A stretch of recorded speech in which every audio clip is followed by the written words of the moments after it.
സാംസങ്ങിൻ്റെ ഏറ്റവും പുതിയ സാംസങ് ഗാലക്സി S22 പ്ലസ് ആണ് എൻ്റെ കയ്യിലുള്ളത്. ഇതിൻ്റെ ഡീറ്റെയിൽഡ് ആയിട്ടുള്ള അൺബോക്സിങ് നമ്മൾ ചെയ്തായിരുന്നു.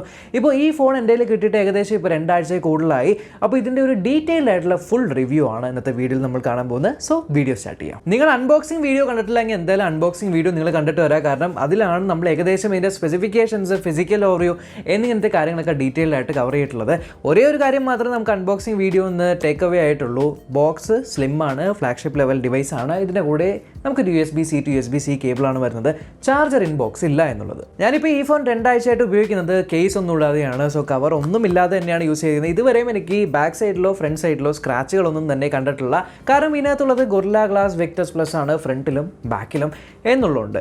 ഇനി ഇതിൻ്റെ ഡിസൈൻ്റെ കാര്യം പറയുകയാണെങ്കിൽ ഇൻഹാൻഡ് ഫീൽ. കുറേ നേരം നമ്മൾ ഹോൾഡ് ചെയ്യുന്ന സമയത്ത് കയ്യിലൊരു വെയിറ്റ് അല്ലെങ്കിൽ എന്താ പറയുക, കയ്യിലൊരു കട്ടയിരിക്കുന്ന പോലെ ഒരു തോന്നൽ വരില്ല. പക്ഷേ ഞാൻ പറഞ്ഞ പോലെ ഒരു ഡെൻസിറ്റി ഉണ്ട്. ഒരു പ്രീമിയം ഫോണാണ് കയ്യിൽ ഹോൾഡ് ചെയ്തിരിക്കുന്നത് എന്നുള്ളൊരു ഫീൽ വരും. എന്നാൽ പ്രൊലോങ്ഡ് ആയിട്ട് കയ്യിൽ വെക്കുമ്പോൾ ഒരു ഹെവിനെസ് ഫീൽ ചെയ്യുന്നില്ല. 195 ഗ്രാം എന്തോ ആണ് ഇതിൻ്റെ വെയിറ്റ് ഉള്ളത്. ആൻഡ് ഇതിൻ്റെ ഫ്രെയിം ആർമേർഡ് അലുമിനിയം ഫ്രെയിമാണ്. ഫ്ലാറ്റ് ഡിസൈൻ ആണോ എന്ന് വെച്ചാൽ ഫ്രണ്ടും ബാക്കും ഫ്ലാറ്റ് ആണ്. പക്ഷേ ആർമേർഡ് അലുമിനിയം ആയിട്ടുള്ള ഈ ഫ്രെയിം ചെറിയതായിട്ടൊന്ന് കർവ്ഡ് ആണ്. സോ കയ്യിൽ നമ്മളിങ്ങനെ പിടിക്കുന്ന സമയത്ത് ഇൻ ഹാൻഡ് ഫീൽ നല്ലതാണ് പ്രൊലോങ്ഡ് യൂസിന്. ഈ ഫോണിൻ്റെ ഹൈലൈറ്റ് ആയിട്ടുള്ള കാര്യം ഡിസ്പ്ലേ തന്നെയാണ്. 6.6 ഇഞ്ചിൻ്റെ ഫുൾ HD+ ആയിട്ടുള്ള dynamic AMOLED 2x 120 Hz adaptive refresh റേറ്റോട് കൂടിയിട്ടുള്ള ഒരു ഡിസ്പ്ലേ ആണ്. ആൻഡ് 1750 നിറ്റ്സിൻ്റെ പീക്ക് ബ്രൈറ്റ്നസ്. സോ 1750 നിറ്റ്സിൻ്റെ പീക്ക് ബ്രൈറ്റ്നസ് ശരിക്കും ഫീൽ ചെയ്യണമെങ്കിൽ നിങ്ങൾ ഈ ഫോൺ എടുത്തുകൊണ്ട് ഓട്ടോ ബ്രൈറ്റ്നസ്സിലിട്ടിട്ട് നേരെ വെയിലത്ത് ഇറങ്ങിക്കഴിഞ്ഞാൽ കൃത്യമായിട്ട് നിങ്ങൾക്ക് സ്ക്രീനിലുള്ള എല്ലാം വെയിലിൻ്റെ അടിയിൽ കാണാനായിട്ട് പറ്റും എന്നുള്ളതാണ് വളരെ വലിയൊരു ഇമ്പ്രൂവ്മെൻ്റ് ആണ്. പ്ലസ് ഈ ഒരു ബ്രൈറ്റ്നസ് വെറുതെ ഇങ്ങനെ കൂട്ടുക മാത്രമല്ല, വിഷൻ ബൂസ്റ്റർ എന്നുള്ളൊരു ടെക്നോളജി ഉള്ളതുകൊണ്ട് തന്നെ ആ ഒരു കളറിൻ്റെ ക്രിസ്പിനെസ്, പഞ്ചിനെസ്, ഷാർപ്നെസ് ഇതൊന്നും തന്നെ പോവാത്ത രീതിയിലാണ് ബ്രൈറ്റ്നസ് കൂട്ടുന്നത്. ഔട്ട്സൈഡ് യൂസിന് എനിക്ക് വളരെയധികം ഇഷ്ടപ്പെട്ടു. അതേപോലെ ഡിസ്പ്ലേ HDR10+ സപ്പോർട്ട് ചെയ്യുന്നുണ്ട്. സോ നിങ്ങൾ OTT പ്ലാറ്റ്ഫോംസിലൊക്കെ വീഡിയോസ് കാണുവാണെങ്കിൽ അതും പറ്റും. അതുപോലെ വ്യൂയിങ് ആംഗിൾസ് ഡെഫിനറ്റ്ലി AMOLED സ്ക്രീനാണ്. അതുകൊണ്ട് വ്യൂയിങ് ആംഗിൾസിൻ്റെ കാര്യം പറയേണ്ട ആവശ്യമില്ല. വളരെ നല്ല വ്യൂയിങ് ആംഗിൾസ് ആണ്. പിന്നെ രണ്ട് കളർ മോഡുകളുണ്ട്, വിവിഡും ഉണ്ട്, സ്റ്റാൻഡേർഡും ഉണ്ട്. സോ കുറച്ച് പഞ്ചി കളേഴ്സ് ഇഷ്ടപ്പെടുന്നവരാണെങ്കിൽ നിങ്ങൾക്ക് വിവിഡിൽ ഇട്ട് കഴിഞ്ഞാൽ ശരിക്കും എന്താ പറയുക, നല്ല ഗ്രീൻസും ബ്ലൂസും റെഡ്സും ഒക്കെ എടുത്തിങ്ങനെ കാണും. കുറേ സിനാരിയോസിൽ, പ്രത്യേകിച്ച് യൂട്യൂബിലൊക്കെ വീഡിയോ കാണുന്ന സമയത്ത് നല്ലൊരു ഫീലാണ് തരുന്നത്. ഇനി യൂട്യൂബിൽ വീഡിയോ കാണുന്ന കാര്യം പറയുമ്പോൾ മൾട്ടിമീഡിയ എക്സ്പീരിയൻസിൽ സ്ക്രീൻ മാത്രമല്ല സ്പീക്കേഴ്സും വളരെയധികം ഇമ്പ്രൂവ് ചെയ്തിട്ടുണ്ട്. ഞാൻ ഇതിന് മുന്നേ ഒരു കമ്പാരിസൺ വീഡിയോയിൽ പറഞ്ഞിട്ടുണ്ടായി സ്പീക്കേഴ്സ് ലൗഡാണെന്ന്. അപ്പോൾ കുറച്ച് കമൻറ്റുകൾ വന്നിരുന്നു, ബ്രോ ലൗഡായിട്ട് മാത്രം കാര്യമില്ല, ഡെപ്ത് വേണോ സ്പീക്കറിന്? ഡെപ്തും ഉണ്ട്.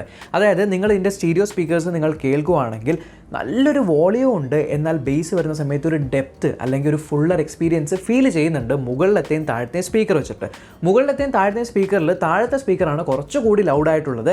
ബട്ട് സ്റ്റിൽ മറ്റ് കോമ്പറ്റേറ്റേഴ്സ് ആയിട്ടുള്ള ഫോണുകൾ വെച്ച് കമ്പയർ ചെയ്യുമ്പോൾ ഇതിൻ്റെ മുകളിലത്തെ സ്പീക്കർ കുറച്ചുകൂടി ലൗഡാണ്, കുറച്ചുകൂടി ഡെപ്ത് ഉള്ളതാണ്. ഇനി അടുത്ത് നമ്മുടെ ക്യാമറ. സോ ഇതിൽ ട്രിപ്പിൾ ക്യാമറ സെറ്റപ്പാണ് വരുന്നതെന്നറിയാം. പ്രൈമറി ക്യാമറ 50 മെഗാപിക്സലിൻ്റെ ആണ്. സെക്കൻഡറി ക്യാമറ 10 മെഗാപിക്സലിൻ്റെ ടെലിഫോട്ടോ ലെൻസാണ്. പിന്നെ മൂന്നാമത്തെ ക്യാമറ 12 മെഗാപിക്സലിൻ്റെ അൾട്രാ വൈഡ് ക്യാമറയാണ്. ഇതിൽ പ്രൈമറി ക്യാമറയിലും ടെലിഫോട്ടോ ക്യാമറയിലും ഒപ്റ്റിക്കൽ ഇമേജ് സ്റ്റെബിലൈസേഷൻ അല്ലെങ്കിൽ OIS ഉണ്ട്. ഇതിൻ്റെ ക്യാമറയുടെ കാര്യത്തിൽ ഒറ്റ വാക്കിൽ അഭിപ്രായം പറയുകയാണെങ്കിൽ റിലയബിൾ. അതായത് എപ്പോൾ നിങ്ങൾ ഫോട്ടോ എടുക്കുകയാണെങ്കിൽ ആ ഫോട്ടോ പക്കയായിരിക്കും. ഹൈലൈറ്റ്സ് ആയിക്കോട്ടെ, ഷാഡോസ് ആയിക്കോട്ടെ, കളേഴ്സ് ആയിക്കോട്ടെ, എല്ലാം ഇതിൽ നിന്ന് നിങ്ങളൊരു ഫോട്ടോ എടുത്തു കഴിഞ്ഞാൽ ഡയറക്റ്റ് ഇൻസ്റ്റാഗ്രാമിൽ ഇടാൻ പറ്റുന്ന രീതിക്കായിരിക്കും ഫോട്ടോസ് വരുന്നത്. ഒരു എഡിറ്റിംഗ് നമ്മൾ പ്രത്യേകമായിട്ടിരുന്ന് ചെയ്യേണ്ട ആവശ്യമില്ല. ഫൈനൽ ഫിനിഷിൻ്റെ കാര്യം പറയുമ്പോൾ നമ്മൾ നോർമലി ഫോട്ടോ എടുക്കുന്ന സമയത്ത് വ്യൂ ഫൈൻഡറിൽ നമ്മൾ കാണുമ്പോൾ ഓക്കെ കുഴപ്പമില്ല, അത്യാവശ്യം ഡീസൻ്റ് ആണെന്ന് തോന്നും. പക്ഷേ ഫോട്ടോ എടുത്തു കഴിഞ്ഞിട്ട് ഗാലറി പോകുമ്പോൾ ഒരു പ്രോസസ്സിങ് ഉണ്ട് അതിൻ്റെ ഇടയിൽ. ആ പ്രോസസ്സിങ് കഴിയുമ്പോഴാണ് ഇങ്ങനെയും ആ ഫോട്ടോ മാറുമോ എന്നൊരു തോന്നൽ വരുന്നത്. പ്രത്യേകിച്ചും നൈറ്റ് ഫോട്ടോസിൽ അവർ പറയുന്നുണ്ട് നൈറ്റോഗ്രഫിയാണ് ഇപ്രാവശ്യത്തെ മെയിൻ ഹൈലൈറ്റ് എന്ന്. നൈറ്റോഗ്രഫിയുടെ കാര്യത്തിലും നമ്മൾ ഫോട്ടോ എടുക്കുമ്പോൾ വ്യൂ ഫൈൻഡറിൽ കുറച്ച് ഗ്രെയിനി ആയിട്ടുള്ള, കുറച്ച് ഡിമ്മായിട്ടുള്ള ഒരു വ്യൂ ആയിരിക്കും നമുക്ക് കാണുന്നത്. പക്ഷേ ഫോട്ടോ എടുത്ത് കഴിയുമ്പോൾ ഫോട്ടോയിൽ യാതൊരു ഗ്രെയിൻസും ഇല്ല. വളരെ നല്ലൊരു ഔട്ട്പുട്ടാണ്. ഞാൻ ഫോട്ടോ സാമ്പിൾസൊക്കെ കാണിച്ചു തരാം. വളരെ നല്ല ഔട്ട്പുട്ടാണ് നൈറ്റ് നിങ്ങൾക്ക് നൈറ്റ് ടൈമിലും ഡേ ടൈമിലും വരുന്നത്. ക്യാമറയുടെ കാര്യത്തിലാണെങ്കിൽ കണ്ണും മൂട്ടി മേടിക്കാം. ഇനി അതേപോലെ ഇതിനകത്തുള്ള ടെലിഫോട്ടോ ലെൻസ് എനിക്ക് വളരെയധികം ഇഷ്ടപ്പെട്ടു. ഫോട്ടോസ് എടുക്കുമ്പോൾ നാച്ചുറൽ ബൊക്കെ കിട്ടുന്നുണ്ട്. ഔട്ട്ഡോർ ഫോട്ടോഗ്രാഫിക്കൊക്കെ ആയിക്കോട്ടെ ശരിക്കും ഒരു DSLR എടുത്തൊരു ഫീൽ വരുന്നുണ്ട്. പ്ലസ് ഒപ്റ്റിക്കൽ ഇമേജ് സ്റ്റെബിലൈസേഷനും ഉണ്ട്. കൂടാതെ നിങ്ങൾക്ക് ഇത് 3 ടൈംസ് ഒപ്റ്റിക്കൽ സൂം അല്ലാതെ 30 ടൈംസ് ഡിജിറ്റൽ സൂം ചെയ്യാൻ പറ്റും. ഈ ഡിജിറ്റൽ സൂം ചെയ്യുന്ന സമയത്താണ് ആ ഒരു ഒപ്റ്റിക്കൽ ഇമേജ് സ്റ്റെബിലൈസേഷൻ ശരിക്കും ഭയങ്കര ഹെൽപ്ഫുൾ ആയിട്ട് വരുന്നത്. കാരണം ഈ ഒരു 30 ടൈംസ് സൂമൊക്കെ ചെയ്യുമ്പോൾ നമ്മുടെ കൈ ചെറുതായിട്ടൊന്ന് അങ്ങോട്ടും ഇങ്ങോട്ടും അനങ്ങിക്കഴിഞ്ഞാൽ ആ വ്യൂ മുഴുവൻ അങ്ങ് മാറും. പക്ഷേ ഈ ഒരു OIS ഉള്ളതുകൊണ്ട് തന്നെ നമുക്ക് ഇതിനകത്ത് ലോക്ക് ചെയ്യാനായിട്ട് പറ്റും ടാർഗറ്റ്. ആ ടാർഗറ്റ് ലോക്കിംഗ് എന്നുള്ള പരിപാടി ഉള്ളതുകൊണ്ട് നമുക്ക് ഫോട്ടോ എടുക്കുമ്പോൾ പോലും 30 ടൈംസ് സൂമിലും കുറച്ചുകൂടി നല്ല യൂസബിൾ ആയിട്ടുള്ള ഫോട്ടോസ് കിട്ടുന്നുണ്ട്. ഇനി അടുത്ത വീഡിയോഗ്രാഫിയിൽ ഇതിനകത്ത് maximum resolution 8K at 24 FPS ആണ്. 8K എത്ര പേര് വീഡിയോ എടുക്കും എന്നറിയില്ല എങ്കിൽ പോലും 8K വീഡിയോസ് ഞാൻ കണ്ടത് കുറച്ചുകൂടി ഓവർ പ്രോസസ്ഡ് ആയിട്ടുള്ള കുറച്ചുകൂടെ ഷാർപ്പൻ ആയിട്ടുള്ള ഇമേജസ് ആണ് കാണുന്നത്. ഡെഫിനറ്റ്ലി അറിയാം ലാർജ് സ്കെയിലിൽ വരുമ്പോൾ ആ ഒരു ക്വാളിറ്റി ലോസ് വരാതിരിക്കാൻ വേണ്ടിയിട്ടാണ്. എങ്കിലും എനിക്കിഷ്ടപ്പെട്ടത് 4K 60fps ആണ്. ഞാൻ പൊതുവേ എല്ലാ വീഡിയോസ് എടുക്കുമ്പോഴും 4K 60യിലാണ് എടുക്കാറ്. 4K 60 plus optical image stabilisation, ആ ഒരു കളർ സയൻസ് എനിക്ക് വളരെയധികം ഇഷ്ടപ്പെട്ടു. റിലയബിൾ ആയിട്ടുള്ള ക്യാമറ. ഇനി ക്യാമറയുടെ കാര്യത്തിൽ ഒരു കാര്യം എനിക്ക് തോന്നി എന്താണെന്ന് വെച്ചാൽ, ഔട്ട്ഡോറിൽ അതായത് സൂര്യപ്രകാശത്തിൻ്റെ അടിയിലൊക്കെ പ്രൊലോങ്ഡ് ആയിട്ട് നിങ്ങൾ 4K 60fps അല്ലെങ്കിൽ 8K വീഡിയോസൊക്കെ എടുക്കുന്ന സമയത്ത് ഹീറ്റിംഗ് ഇഷ്യൂ നിങ്ങൾക്ക് അനുഭവപ്പെടും ബാക്ക് സൈഡിൽ. അതുപോലെ തന്നെ ഹീറ്റിംഗ് ഇഷ്യൂ ആയിട്ട് തോന്നുന്നത് എപ്പോഴാണെന്ന് വെച്ചാൽ പോർട്രേറ്റ് വീഡിയോ എന്ന് പറഞ്ഞൊരു ഓപ്ഷൻ ഉണ്ട്.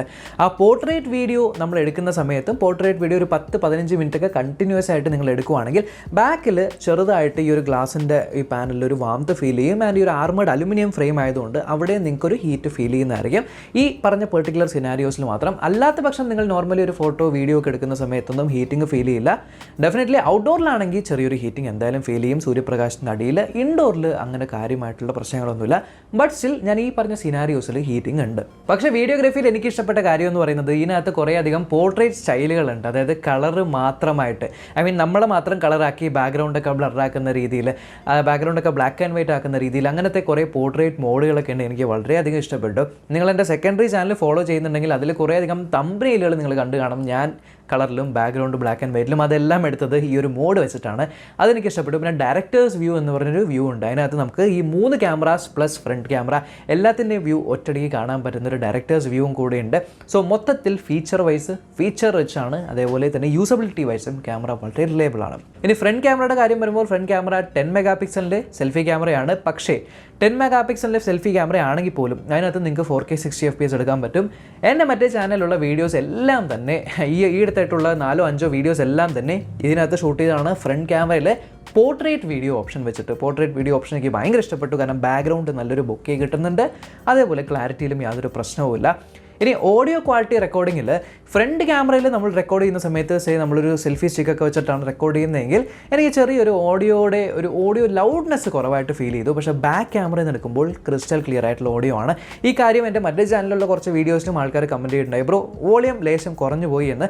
അതിതാണ് കാരണം. നമ്മൾ ഈ ഒരു ഡിസ്റ്റൻസ് വെച്ച് സംസാരിക്കുവാണെങ്കിൽ ഓക്കെയാണ്. പക്ഷേ കുറച്ചുകൂടെ നീക്കി വെച്ചിട്ടാണ് നമ്മൾ സംസാരിക്കുന്നതെങ്കിൽ ഫ്രണ്ട് ക്യാമറയിൽ നമ്മൾ വീഡിയോ എടുക്കുമ്പോൾ ചെറിയൊരു ഓഡിയോ കുറവ് നമുക്ക് ഫീൽ ചെയ്യും. ഇനി അതേപോലെ നൈറ്റ് ടൈമിൽ നമ്മൾ വീഡിയോസ് എടുക്കുന്ന സമയത്ത് അവർ പറയുന്നുണ്ട് നൈറ്റോഗ്രഫി വളരെയധികം ഇമ്പ്രൂവ് ചെയ്തിട്ടുണ്ട്. ലാർജർ സെൻസറാണ് പ്രൈമറി ഉപയോഗിച്ചിരിക്കുന്നത് എന്നുള്ളത് ശരിയാണ്. ലാർജർ സെൻസറാണ്. നമുക്ക് നൈറ്റ് ടൈം എന്ന് പറയുന്ന ലോ ലൈറ്റിൽ വീഡിയോസ് എടുക്കുന്ന സമയത്ത് കുറച്ചുകൂടെ ബെറ്റർ ആയിട്ടുള്ള പെർഫോമൻസ് കാണുന്നുണ്ട്.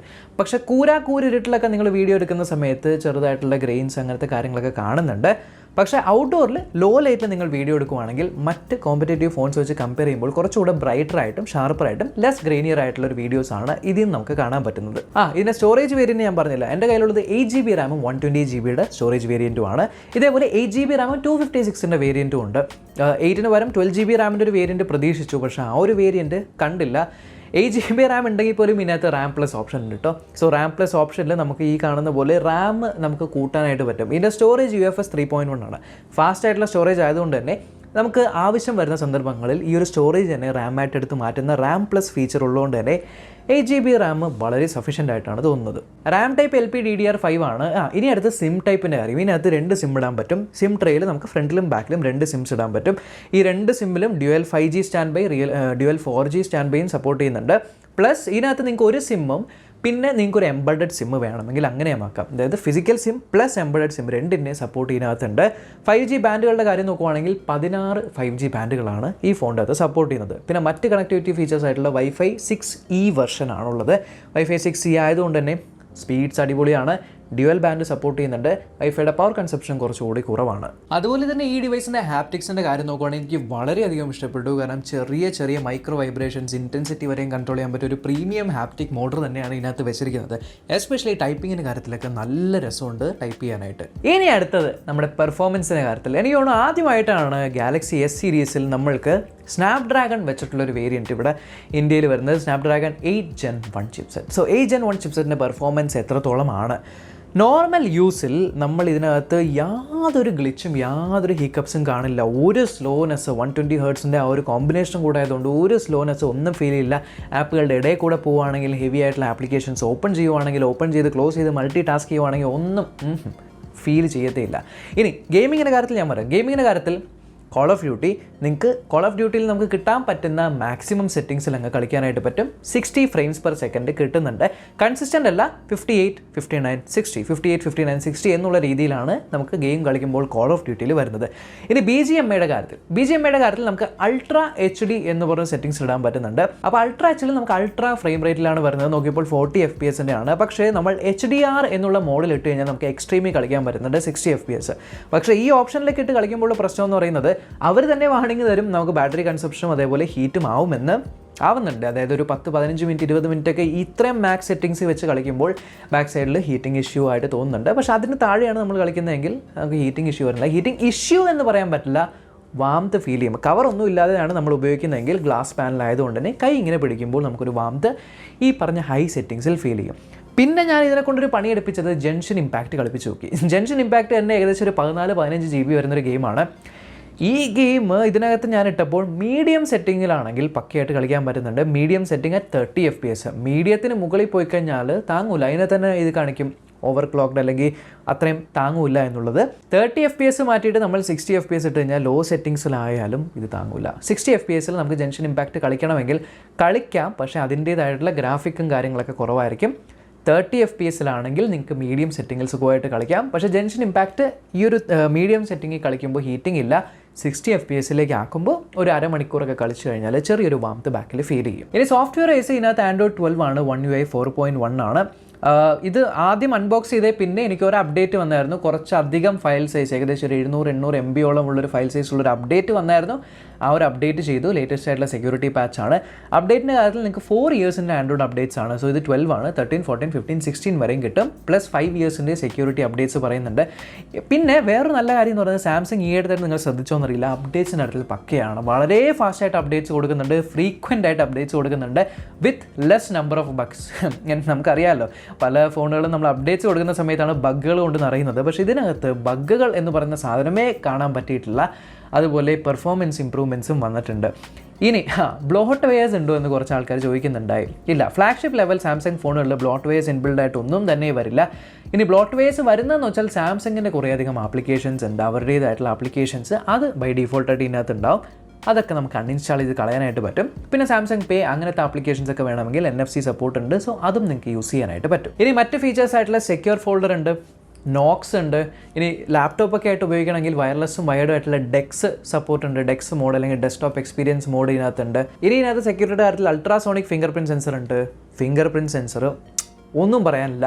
ഇത്രയും ഫാസ്റ്റ് ആയിട്ടൊരു ഫിംഗർ പ്രിൻറ്റ് സെൻസർ ഇൻ ഡിസ്പ്ലേയിൽ ഞാൻ ഇതുവരെയും കണ്ടിട്ടില്ല. ഞാൻ വീഡിയോയിൽ കാണിച്ചിട്ടും ഉണ്ടായി, കഴിഞ്ഞ അൺബോക്സിങ് വീഡിയോയിൽ. ആ ഒരു പെർഫോമൻസ് കീപ്പ് ചെയ്യുന്നുണ്ട്, ആക്യുറസിയും കീപ്പ് ചെയ്യുന്നുണ്ട്, പ്ലസ് ഫേസ് അൺലോക്കും ഇതിനകത്തുണ്ട്. സോ പലപ്പോഴും ഞാനിങ്ങനെ ഫോൺ എടുക്കുമ്പോൾ എൻ്റെ ultra sonic finger print sensor കുറച്ച് പൊക്കിയാണ് വെച്ചിരിക്കുന്നത്. സോ എൻ്റെ കൈ ലേശം വലുതാണ്, അതുകൊണ്ട് എനിക്ക് കറക്റ്റായിട്ട് ഞാൻ ഫോൺ വെക്കുമ്പോൾ ആ ഒരു ഫിംഗർ പ്രിൻറ്റ് സെൻസറുമേ തന്നെ എൻ്റെ കൈ കയറി കൊള്ളു എന്നുള്ളതുകൊണ്ട് അൺലോക്ക് ആയി പോകുന്നുണ്ട്. ഫേസ് അൺലോക്ക് വരെ ഒന്നും എത്തേണ്ട ആവശ്യമേ വരുന്നില്ല. ഇനി അടുത്തത് ബാറ്ററി ബാക്കപ്പിൻ്റെ കാര്യത്തിൽ 4500 mAh ബാറ്ററി അല്ലേ ഉള്ളൂ, അത് മതിയാവുമോ? സ്നാപ്ഡ്രാഗൺ 8 എന്ന് പറയുന്ന 4 നാനോമീറ്റർ ചിപ്സെറ്റ് ആണ്. അതുപോലെ തന്നെ ഇത് ഭയങ്കര ഒപ്റ്റിമൈസും കൂടെ ആയതുകൊണ്ട് തന്നെ 4500 mAh സുഖമായിട്ട് ഒരു ഡേ ഫുള്ളും നിൽക്കും. ഒരു ഡേ ഫുള്ളും നിൽക്കും എന്ന് മാത്രമല്ല, നൈറ്റ് ടൈമിൽ നിങ്ങൾക്ക് ഏകദേശം ഒരു 30% ബാറ്ററി എങ്കിലും, എൻ്റെ ഒരു കൺസിസ്റ്റൻ്റ് ആയിട്ടുള്ള യൂസിൽ 30% ബാറ്ററി എങ്കിലും നൈറ്റിൽ ഞാൻ പോകുന്നതിന് മുന്നേ ഉണ്ടാവും. 45 വാട്ടിൻ്റെ ഫാസ്റ്റ് ചാർജിങ് ആണുള്ളത്. എൻ്റെ കയ്യിൽ 25 വാട്ടിൻ്റെ ചാർജർ ഉള്ളൂ. പെട്ടിക്കകത്ത് 45 വാട്ടിൻ്റെ ചാർജർ തരുന്നുമില്ല. 45 വാട്ടിൻ്റെ ചാർജർ നിങ്ങൾ മേടിക്കുവാണെങ്കിൽ ഫാസ്റ്റ് ചാർജ് കിട്ടും. 25 വാട്ടിൻ്റെ ചാർജറിൽ എനിക്ക് ഏകദേശം ഒരു മണിക്കൂർ ടു 1.5 മണിക്കൂറിൻ്റെ ഇടയിൽ വരും, ഡിപ്പെൻഡിങ് ഓൺ വാട്ട് ടൈം, എപ്പോഴാണ് ഞാൻ ചാർജ് ചെയ്യുന്നത്. കാരണം അഡാപ്റ്റീവ് ചാർജിങ്, അതായത് 85% വരെയും ചാർജ് ചെയ്ത് കഴിഞ്ഞാൽ ഒപ്റ്റിമൈസ് ചെയ്യാൻ പറ്റും എന്നുള്ള കുറച്ച് മോഡുകളൊക്കെ ഉണ്ട്. അതൊക്കെ അനുസരിച്ച് നമ്മുടെ ചാർജിങ് ടൈമിൽ വേരിയേഷൻ വരും. പിന്നെ വേറൊരു കാര്യം, ഞാൻ ഷോർട്സിൽ ഇട്ടിട്ടുണ്ടായി, റീൽസിൽ ഇട്ടിട്ടുണ്ടായി, ഇതിനകത്ത് റിവേഴ്സ് വയർലെസ് ചാർജിങ് ഉണ്ട്. അതുകൊണ്ട് തന്നെ നിങ്ങളുടെ കയ്യിൽ വേറെ വയർലെസ് ചാർജിങ് സപ്പോർട്ട് ചെയ്യുന്ന ഡിവൈസുകൾ ഉണ്ടെങ്കിൽ ഇതിനെ തന്നെ നമുക്ക് വയർലെസ് ചാർജറാക്കി മാറ്റിയിട്ട് റിവേഴ്സ് വയർലെസ് ചാർജിങ് ചെയ്യാനായിട്ട് പറ്റും. പിന്നെ പ്രൈസിങ്ങിൻ്റെ കാര്യമൊക്കെ സാംസങ്ങിൻ്റെ വെബ്സൈറ്റിൽ വിശദമായിട്ട് എഴുതിയിട്ടുണ്ട്. ആ ഒരു പ്രൈസ് പോയിന്റിൽ ഞാൻ പറയാമല്ലോ, ഈ ഒരു പ്രൈസ് പോയിന്റിൽ ഇത് നിങ്ങൾ എടുക്കുവാണെങ്കിൽ എടുത്ത ആരും തന്നെ റിഗ്രറ്റ് ചെയ്യില്ല, 100% ഉറപ്പാണ്. By far one of the best devices I have used in terms of display, in terms of camera, അതേപോലെ തന്നെ ഇതിനകത്തുള്ള പെർഫോമൻസ്. കൂടാതെ എനിക്ക് ഇതിനകത്ത് ഇഷ്ടപ്പെട്ട വേറൊരു കാര്യം, പോർട്രേറ്റ് വീഡിയോസ് പക്കയാണ്. സോ ബൈ ഫാർ ഉപയോഗിച്ചാൽ എനിക്ക് ഇതിനകത്ത് എടുത്ത് പറയത്തക്ക പ്രശ്നങ്ങളൊന്നും തന്നെ തോന്നിയില്ല. ഇനി പ്രശ്നം പറഞ്ഞേ പറ്റൂ എന്നുണ്ടെങ്കിൽ ഇതിനകത്ത് 3.5mm ജാക്കില്ല. ഒരു പ്രശ്നം വേണമെങ്കിൽ ഒരു പ്രശ്നമായിട്ട് പറയാം. ഫ്ലാഗ്ഷിപ്പ് ലെവൽ ഫോണുകളിലില്ല. എന്നാലും 3.5mm ജാക്കും കൂടെ എനിക്ക് പേഴ്സണലി ഇഷ്ടപ്പെടുന്നൊരു സാധനം ആയതുകൊണ്ട് ഉണ്ടെങ്കിൽ കൊള്ളായിരുന്നു. ഇതൊക്കെ ഒരു പോരായ്മയായിട്ട് പറയാൻ പറ്റുള്ളൂ. എന്തായാലും ഇത്രയേ ഉള്ളൂ നമ്മുടെ സാംസങ്ങിൻ്റെ S22 പ്ലസിൻ്റെ റിവ്യൂ. നിങ്ങൾക്ക് ഈ ഒരു വീഡിയോ ഇഷ്ടപ്പെട്ടെങ്കിൽ ലൈക്ക് ചെയ്യുക, ചാനൽ സബ്സ്ക്രൈബ് ചെയ്യാൻ മറക്കരുത്. നമ്മൾക്കിനി അടുത്ത വീഡിയോ എടുക്കാം.